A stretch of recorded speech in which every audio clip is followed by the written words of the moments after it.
Hello students, welcome to the chemistry world. Previous lecture में हमने carbonyl metal carbonyl nature, यहाँ पे carbonyl compounds कैसे होते हैं, बैक बॉन्डिंग क्या होता है, sigma and pi bonded complex क्या होते हैं, वो सब चीज़ें पढ़ ली थी। आज मेरा मूड है थोड़ा रिवीजन सेशन भी और थोड़ा सा प्रॉब्लम सॉल्विंग भी।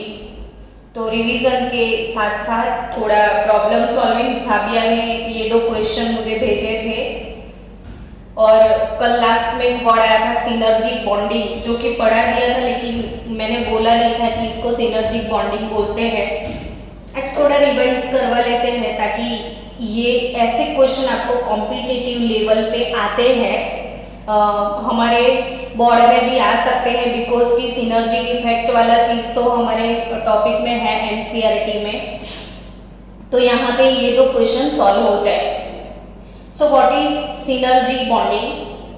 तो सबसे पहले मैं यहाँ पे बात करूँ आपके साथ, वेट 2 मिनट।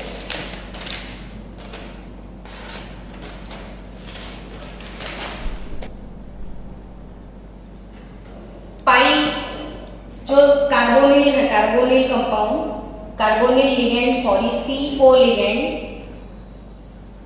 तो CO लिगेंड को जनरली क्या बोलते हैं आपको पता है? तो CO लिगेंड को बोलते हैं पाई एक्सेप्टर लिगेंड, पाई एक्सेप्टर लिगेंड, या इसको बोला जाता है पाई एसिड लिगेंड। CO लिगेंड को, कार्बोनिल लिगेंड को बच्चों क्या बोलते हैं? CO लिगेंड को क्या बोलते हैं? पाई एसिड लिगेंड और पाई एक्सेप्टर लिगेंड। अब पाई एसिड लिगेंड होता क्या है, उसकी डेफिनेशन आप लिख दो। तो यहाँ पे CO कार्बोनिल को पाई एक्सेप्टर या पाई एसिड क्यों बोला जाता है? तो डेफिनेशन है ligands are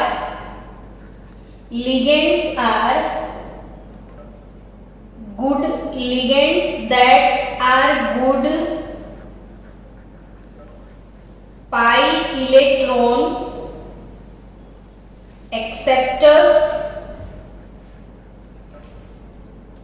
or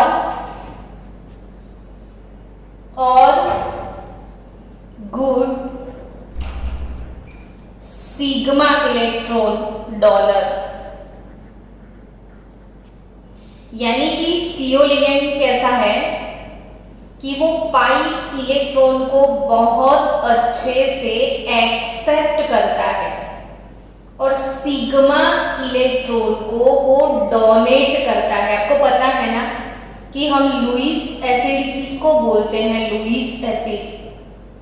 तो लुईस एसिड वो होते हैं जो इलेक्ट्रॉन एक्सेप्ट करते हैं और लुईस बेस क्या होते हैं? जो इलेक्ट्रॉन डोनेट करते हैं। समझना बच्चों मेरी बात कि लुईस एसिड क्या होता है? लुईस एसिड को जो इलेक्ट्रॉन को एक्सेप्ट करे, इलेक्ट्रॉन को एक्सेप्ट करे वो एसिड, जो डोनेट करे वो बेस। समझे आप? तो CO लिगेंड सिग्मा इलेक्ट्रॉन को डोनेट करता है, इसीलिए भी वो एसिड, और वो पाई इलेक्ट्रॉन को एक्सेप्ट करता है, पाई इलेक्ट्रॉन को एक्सेप्ट करता है, और जो pi electron best pi electron acceptor है, इसीलिए इसको पाई एसिड बोलते हैं, क्योंकि वो पाई इलेक्ट्रॉन को एक्सेप्ट करता है और जो इलेक्ट्रॉन एक्सेप्ट करता है वो एसिड होता है। जनरली स्टूडेंट जो भी लिगेंड्स होते हैं,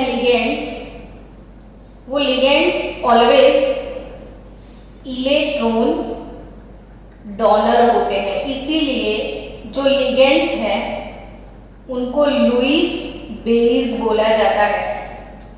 और जो स्ट्रॉन्ग लिगेंड है, स्ट्रॉन्ग लिगेंड अपनी स्पेक्ट्रोकेमिकल सीरीज में EN, CN, CO ऐसा पढ़ा था आपने लास्ट में। तो इसमें कार्बोनिल आपने देखा होगा, आपकी स्पेक्ट्रोकेमिकल सीरीज में कार्बोनिल लास्ट में है, यानी वो स्ट्रॉन्ग लुईस बेस है जो सिग्मा डॉलर है, स्ट्रॉन्ग लुईस बेस जो सिग्मा डॉलर है, और वो पाई को इतने ही अच्छे से एक्सेप्ट भी करता है, इसीलिए वो पाई एक्सेप्टर है, इसीलिए वो पाई एसिड है और सिग्मा लुईस बेस है। यानी कि जो लिगेंड अपनी स्पेक्ट्रोकेमिकल सीरीज में जो लिगेंड स्ट्रॉन्ग होते हैं, स्ट्रॉन्ग लिगेंड, तो वो स्ट्रॉन्ग लिगेंड को मेटल से बहुत अट्रैक्शन होता है, स्ट्रॉन्ग लिगेंड को मेटल से बहुत ज्यादा अट्रैक्शन होता है, और मेटल को बहुत ज्यादा अट्रैक्शन होता है इसलिए वो उसमें ज्यादा स्प्लिटिंग करते हैं। So strong ligand more will be the splitting energy. तो यहाँ पे समझना कि जो लिगेंड स्ट्रॉन्ग है वो स्ट्रॉन्ग लुईस बेस है, और मेटल यहाँ पे इलेक्ट्रॉन को एक्सेप्ट करती है, तो मेटल यानी लुईस एसिड और लिगेंड यानी लुईस बेस। अब यहाँ पे सिनर्जिक इफेक्ट की बात की जाए तो जो कार्बोनिल है, कार्बोनिल वो उसका स्ट्रक्चर समझो कि C और O के बीच में सिंगल सिग्मा बॉन्ड होता है, फिर C और O के ऊपर दो पाई बॉन्ड भी होते हैं, यहाँ पे पाई क्लाउड है, फिर उसके पास वैकेंट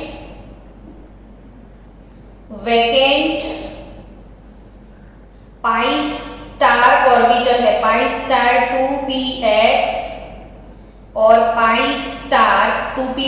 जिसको ये पाई स्टार 2px 2py समझ में नहीं आता है ना, वो 11th में CO मॉलिक्यूल का जो मॉलिक्यूलर ऑर्बिटल डायग्राम हमने बनाया था, और उसमें लास्ट में pi star 2px = pi star 2px हमने लिखा था, और वो ऑर्बिटल इसकी वैकेंट होती है पाई स्टार 2px। अब मेटल जो होगा उसकी प्लेन वाली ऑर्बिटल्स जो कि प्लेन में होगी, एक्सिस वाली से यहाँ पे वो बॉन्डिंग नहीं करेगा, यानी यहाँ पे हो सकता है dxy या dyz या dzx, कुछ भी प्लेन वाला ऑर्बिट होगा, और उसके साथ भी ये पाई बॉन्ड बनाता है। यानी फर्स्ट सीन क्या होता है, फर्स्ट सीन कार्बोनिल लिगेंड पहले मेटल को इलेक्ट्रॉन डोनेट करता है और सिग्मा बॉन्ड बनाता है। सेकेंड थिंग, मेटल कार्बोनिल को इलेक्ट्रॉन वापिस डोनेट करेगा, और इसको बोलते हैं हम बैक बॉन्डिंग यानी सिनर्जिक बॉन्डिंग, बैक बॉन्डिंग यानी सिनर्जिक बॉन्डिंग। सो मेटल के अंदर जो d ऑर्बिटल्स होते हैं, फुल्ली फिल्ड मेटल के फुल्ली फिल्ड d ऑर्बिटल के इलेक्ट्रॉन मेटल किसको डोनेट करता है, CO को, और CO की वैकेंट ऑर्बिटल है पाई स्टार 2px और पाई स्टार 2py, उसमें मेटल अपने इलेक्ट्रॉन को डोनेट करके पाई बॉन्ड क्रिएट करता है। समझ में आया? अब समझना कि मेटल और carbonyl C triple bond O के बीच में, यहाँ पे मेटल और कार्बन के बीच में बॉन्ड बनने वाला है। समझना बच्चों, मेटल और कार्बन के बीच में बॉन्ड बनने वाला है। अब ध्यान से सुनो, बॉन्ड ऑर्डर यहाँ पे 1 2 3 है। हम बॉन्ड ऑर्डर किसको बोलते थे, तो number of bonds between two atom, और यहाँ पे 1 2 3 बॉन्ड्स है, 1 2 3, यानी बॉन्ड ऑर्डर यहाँ पे 3 है। समझे आप? तो यहाँ पे बॉन्ड ऑर्डर 3 है। अब जब बॉन्ड ऑर्डर 3 है, बट सपोज कहीं मेटल के पास ज्यादा इलेक्ट्रॉन है और इसने यहाँ पे डोनेट किया, मेटल ने अगर यहाँ पे डोनेट किया तो हो सकता है कि मेटल और कार्बन के बीच में बॉन्ड बनेगा और यहाँ पे बॉन्ड ऑर्डर डिक्रीज होगा। यहाँ पे मेटल अपने इलेक्ट्रॉन पेयर डोनेट करेगा। फिर से समझना, मेटल अपने जितने इलेक्ट्रॉन डोनेट करेगा तो यहाँ पे बॉन्ड ऑर्डर इंक्रीज होगा, तो यहाँ पे बॉन्ड ऑर्डर डिक्रीज हो जाएगा। यानी ये वाला बॉन्ड शॉर्ट हो जाएगा और ये वाला बॉन्ड लॉन्ग हो जाएगा।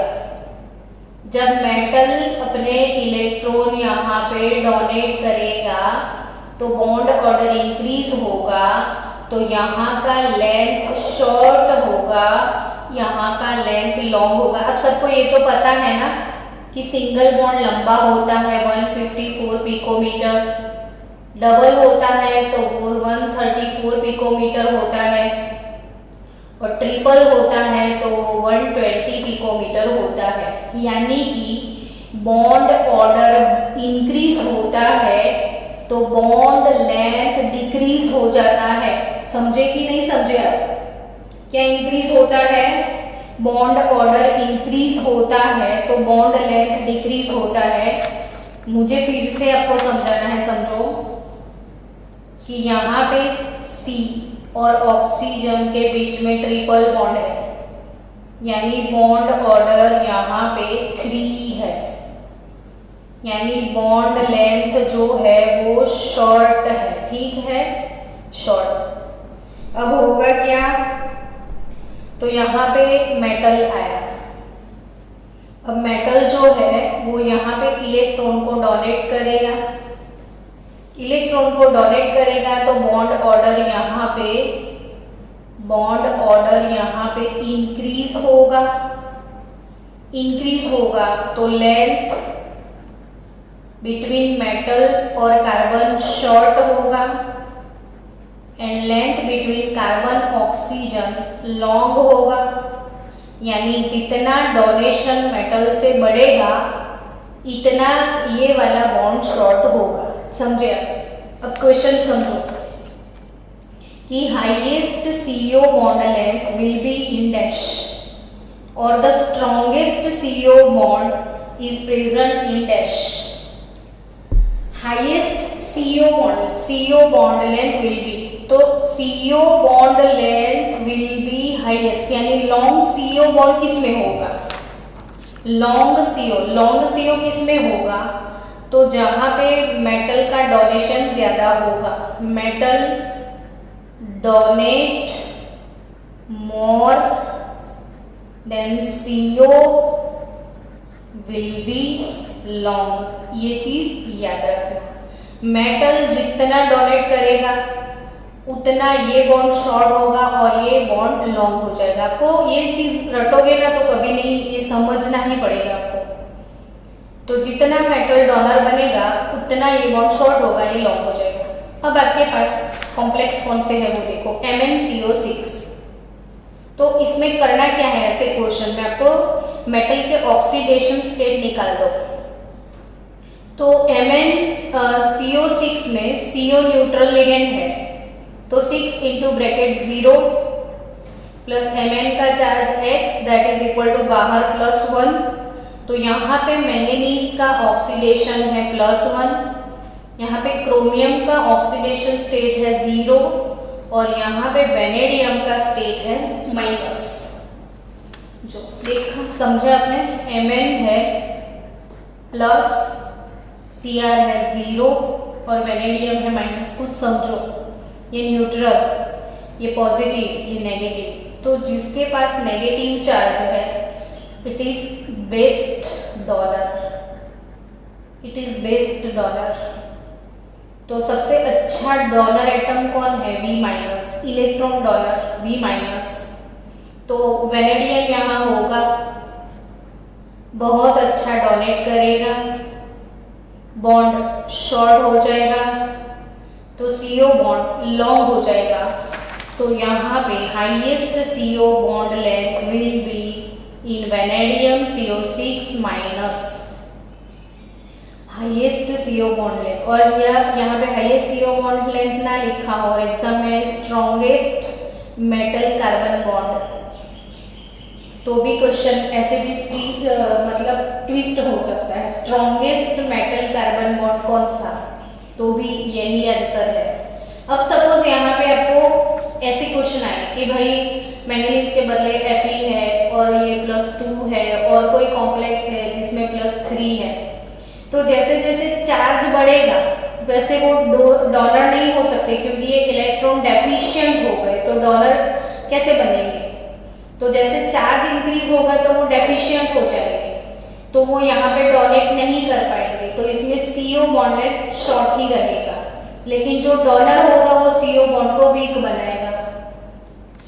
अब the strongest CO bond is present in which, strongest CO bond यानी स्ट्रॉन्ग कौन सा होगा, तो जिसकी लेंथ छोटी होगी।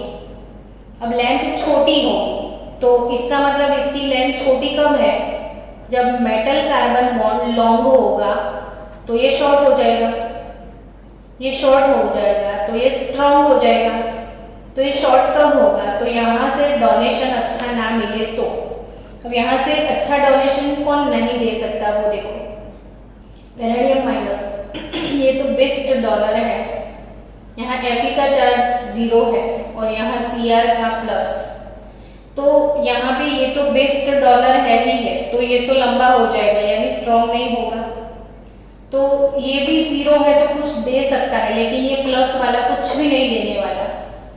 तो ये अगर Cr C triple bond O है तो ये देगा नहीं क्योंकि ये ऑलरेडी प्लस है, सो वो ज्यादा बहुत अच्छा डॉलर नहीं है, it is not so good dollar, और ये सो गुड डॉलर नहीं है तो ये डोनेट नहीं करेगा, तो ये बॉन्ड ब्रेक नहीं होगा, सो it is the strongest bond here, so strongest CO bond, तो इसका आंसर आएगा यहाँ पे CrCO6।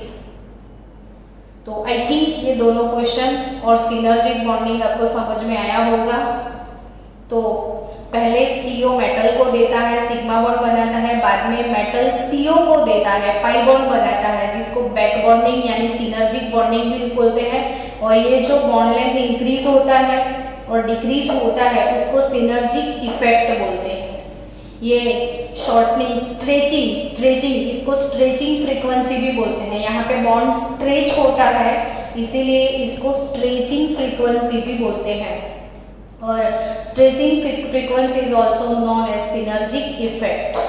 तो I think it is clear now. चलो अब नेक्स्ट, जो कल मैंने दिया था आपको कॉपर NH3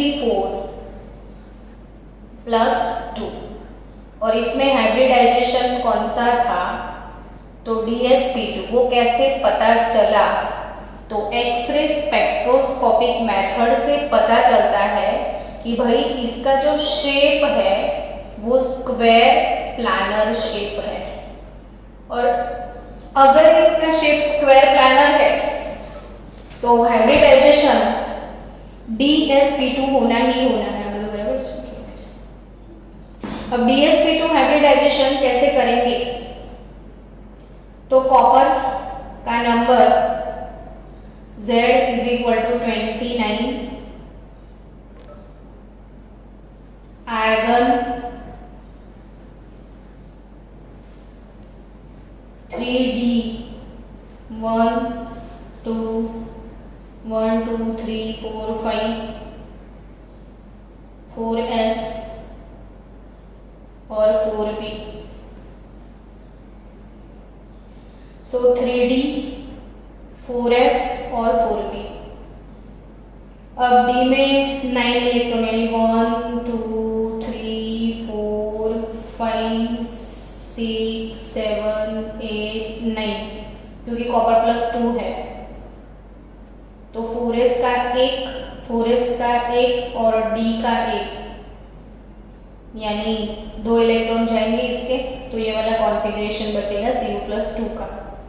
अब आप ये सोचोगे कि D ऑर्बिटल खाली नहीं है तो DsP2 होगा कैसे, लेकिन ये हमने DSP2 नहीं करवाया जबरदस्ती से, उसका खुद का शेप स्क्वायर प्लानर है, अकॉर्डिंग टू डिफरेंट मेथड से पता चला है। तो यहाँ पे होता क्या है समझना कि ये जो D का इलेक्ट्रॉन है, D का, वो एक्साइट होके P में चला जाएगा। तो यहाँ पे होगा क्या, 1 2 3 4 5 6 7, फिर 4s, फिर ये P में इलेक्ट्रॉन शिफ्ट हो जाएगा। यहाँ पे P में इलेक्ट्रॉन शिफ्ट हो जाएगा और हाइब्रिडाइजेशन कौन सा होगा बच्चों, DsP2 हाइब्रिडाइजेशन होगा।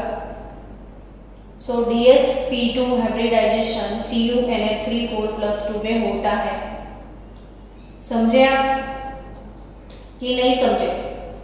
तो शेप किसका होगा, स्क्वायर प्लानर।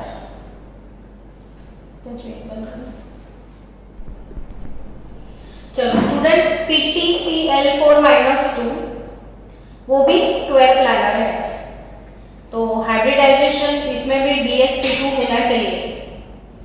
अब आप प्लेटिनम का यहाँ पे ऑक्सीडेशन स्टेट निकालो तो X -4 = -2, so platinum +2 will be there, so xenon, और यहाँ पे 4F भी होगा जो कि हमको जरूरत नहीं है तो हमने लिख रहे हैं 4F4T, लेकिन हमको 5T की जरूरत है। यहाँ पे 1 1 2 3 4 5, ये है 5T, 1 2 3 4 5 6 7 8 9 और 6s1 और P। तो अब 5D9 6s1,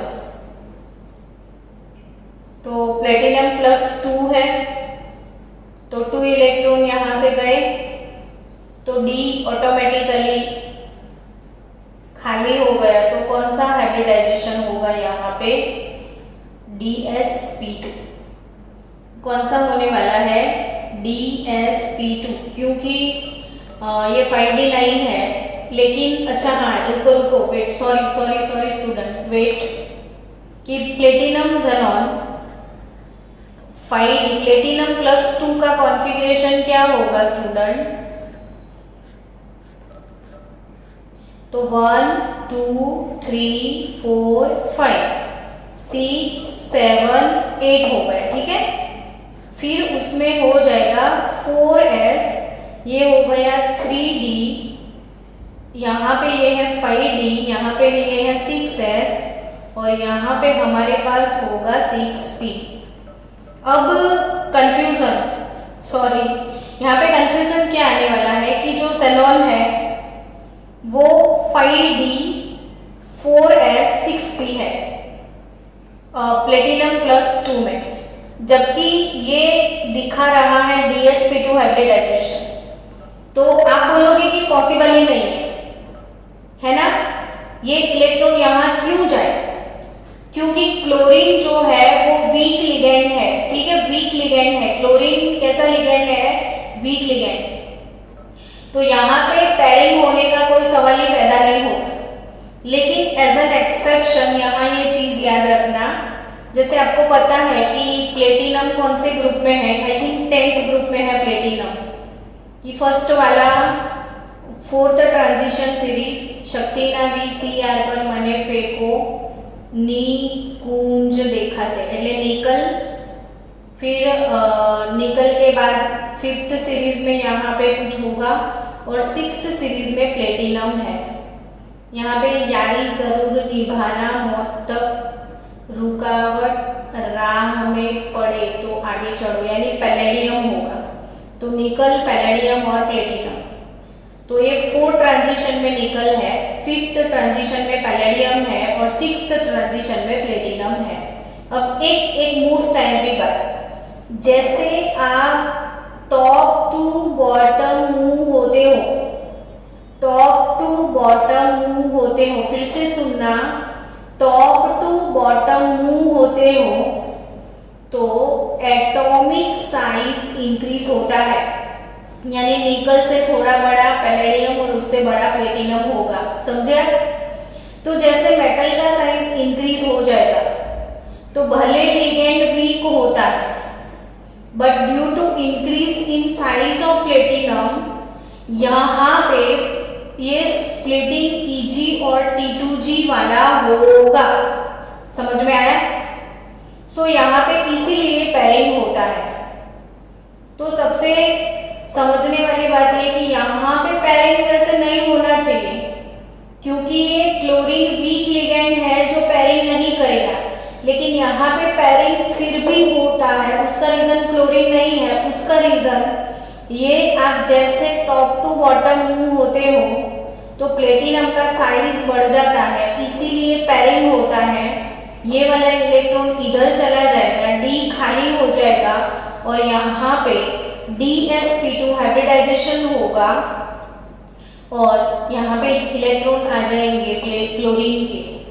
सो यहाँ पे PtCl4 -2 as an exception, exam के लिए खास याद रखना, DsP2 हाइब्रिडाइजेशन है और ये भी स्क्वायर प्लानर स्ट्रक्चर है, स्क्वायर प्लानर है। तो Na3 6+2 CONa3 6+2, तो यहाँ पे कोबाल्ट का ऑक्सीडेशन स्टेट होगा +2। सो कोबाल्ट का नंबर है Z = 27, तो it is 3d7 4s2। So cobalt +2 तो 4s के 2 इलेक्ट्रॉन चले जाएंगे, सो 4s 0 हो जाएगा। तो 3d7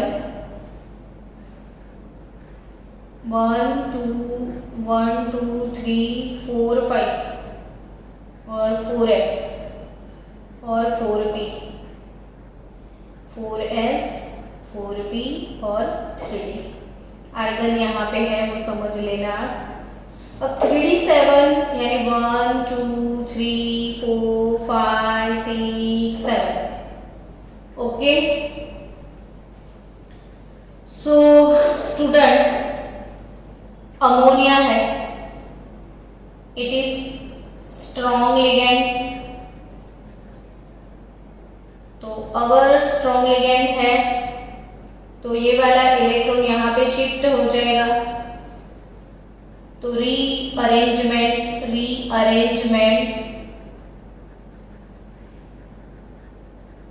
occur due to strong ligand field। तो रीअरेंजमेंट कैसे होगा वो समझना है आपको।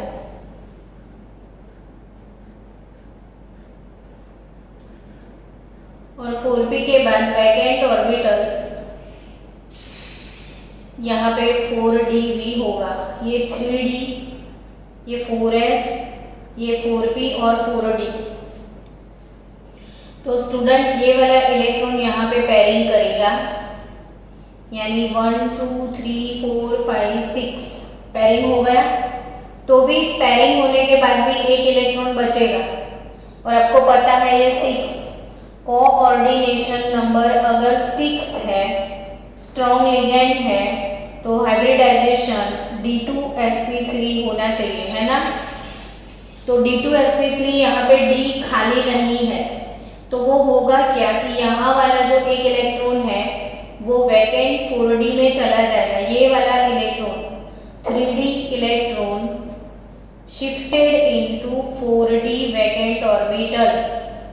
3d इलेक्ट्रॉन कहाँ चला जाएगा? 4d की वैकेंट ऑर्बिटल में, और यहाँ पे d खाली हो जाएगा और D2sp3 हाइब्रिडाइजेशन होगा, D2sp3 हाइब्रिडाइजेशन होगा। और D2sp3 हाइब्रिडाइजेशन होगा तो यहाँ पे अमोनिया लिगेंड के इलेक्ट्रॉन आ जाएंगे। सो बच्चों, अगर वो सेम कॉम्प्लेक्स CONa3 होता है ना, ये +2 है, ये +3 होता ना, तो कोई प्रॉब्लम ही नहीं थी आपको, क्योंकि +3 होता तो ये इलेक्ट्रॉन होता ही नहीं। और 1 2 1 2 1 2 होने के बाद D2sp3 हाइब्रिडाइजेशन भी हो जाता है। तो यहाँ पे समझना है आपको कि ये कोबाल्ट +2 है, ये कोबाल्ट +3 है, और +3 में ऐसा कोई इश्यू नहीं है, +2 में ये वाला इश्यू है। इसलिए एग्जाम में आपको पूछ सकते हैं, क्वेश्चन ऐसे आ सकता है कि why CONH3 +3 is more stable than CONH3 +2। तो ये ऊपर वाला जो है इसको अपना एक इलेक्ट्रॉन एक्साइट करके 4d में भेजना पड़ता है। सो एक्साइटमेंट के लिए it required more energy, so it is quite less stable, it is more stable. So यहाँ पे cobalt Na3 +2 is less stable while CONH3 + 6 is more stable। तो यहाँ पे ऐसी कोई जफाई नहीं है, ऑलरेडी इलेक्ट्रॉन जितने हैं उतने चले गए, D2 अवेलेबल भी है, और यहाँ पे D2 अवेलेबल करने के लिए एक इलेक्ट्रॉन को एक्साइट करके एनर्जी एब्जॉर्ब करके 4d में भेजना पड़ता है। So this question is very important for us, पक्के से याद रखना। और एक चीज यहाँ पे याद रखना कि if oxidation state increases, oxidation state of central metal ion increases, stability increases। समझ में आया कि ये कोबाल्ट +2 है, ये कोबाल्ट +3 है, तो जिसका दोनों में से जिसका ऑक्सीडेशन स्टेट ज्यादा होगा वो ज्यादा स्टेबल होगा, वो ज्यादा क्या होगा, स्टेबल होगा। और एक चीज आपको एडिशनल में सिखाती हूँ कि भाई CO Na3 +2 और CO Na3 +3, इसका EAN नंबर निकाल दो आप। क्या निकालोगे? EAN का मतलब होता है effective atomic number, effective atomic number होता है। तो EAN नंबर कैसे निकलता है?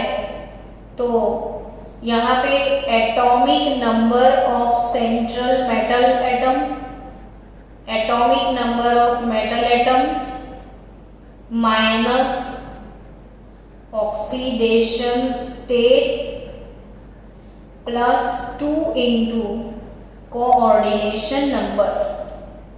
फॉर्मूला लिख देना, atomic number of metal minus oxidation state +2 into coordination number. यानी यहाँ पे कोबाल्ट का एटॉमिक नंबर है 27, इसका ऑक्सीडेशन स्टेट -2 प्लस इसकी कोऑर्डिनेशन नंबर है 6 अमोनिया है, तो उसको 12 इलेक्ट्रॉन गिफ्ट में मिलने वाले हैं। 6 अमोनिया 12 इलेक्ट्रॉन इसको गिफ्ट करेंगे। अब इसके इलेक्ट्रॉन कितने हुए देखो, 27 - 2 कितने होते हैं, 25 होंगे, प्लस 12 कितना हो जाएगा, 37 हो जाएगा। ठीक है, अब इसका EAN निकालो। तो एटॉमिक नंबर ऑफ मेटल 27 है, ऑक्सीडेशन स्टेट -3 प्लस 12, यानी ये हो गया 36। तो आपको पता है सबसे पहले कि जैसे केमिकल बॉन्डिंग में हम पढ़ते थे कि भाई जितने भी एलिमेंट्स हैं उनको अपनी लास्ट ऑर्बिट में ऑक्टेट क्लियर करना है और उनका कॉन्फ़िगरेशन स्टेबल गैस जैसा होना चाहिए। तो यहाँ पे 36 नंबर पे स्टेबल गैस कौन है, क्रिप्टॉन 36 नंबर पे है, तो ये इनर्ट गैस जैसा हो गया, ये 36 क्रिप्टॉन हो गया, जबकि ये क्रिप्टॉन नहीं है, 37 है, मोर देन इनर्ट गैस। सो इसीलिए ये लेस स्टेबल और अनस्टेबल आप बोल सकते हो and it is more stable. अब एग्जाम में अगर ऐसे सेम लिगेंड वाले, जैसे आपको पता है कि लिगेंड अलग अलग आएंगे, जैसे सेम कॉम्प्लेक्स है, NiCl4 है, NiCN4 है, NiEN4 है, और आपको स्टेबिलिटी डिसाइड करनी है, तो आपको पता है कि स्ट्रॉन्ग लिगेंड मोस्ट स्टेबल। जैसे अलग अलग लिगेंड है, तो अलग अलग लिगेंड में जितना लिगेंड स्ट्रॉन्ग होगा उतना कंपाउंड स्टेबल होगा, आपको पता है ना। तो लिगेंड स्ट्रॉन्ग, कंपाउंड स्टेबल, लेकिन सेम लिगेंड है, देखो लिगेंड सेम, मेटल सेम, तो आप कैसे डिसाइड करोगे कि कौन ज्यादा स्टेबल है? तो इसके लिए आपको EAN नंबर कैलकुलेट करने का। अब EAN नंबर किसी का 35 आए, किसी का 34 आए, किसी का 36 आए, तो ये देखो 36 क्रिप्टन का है, नोबल गैस का है।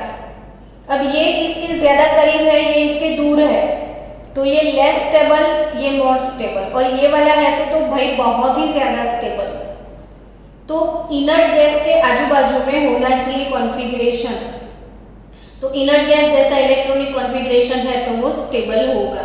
यानी स्टेबिलिटी कंपेयर करने के लिए आप EAN, effective atomic number calculate करके देख लो कि इसका ये इनर्ट गैस से कितना नजदीक है, उसके हिसाब से आपको स्टेबिलिटी मिल जाएगी। तो आई थिंक स्टेबिलिटी फैक्टर मैं कल भी एक लेक्चर लेने वाली हूँ स्टेबिलिटी पे, और आज ये चीजें क्लियर हो गई कि EAN कैसे कैलकुलेट करना है। ठीक है स्टूडेंट, ओके।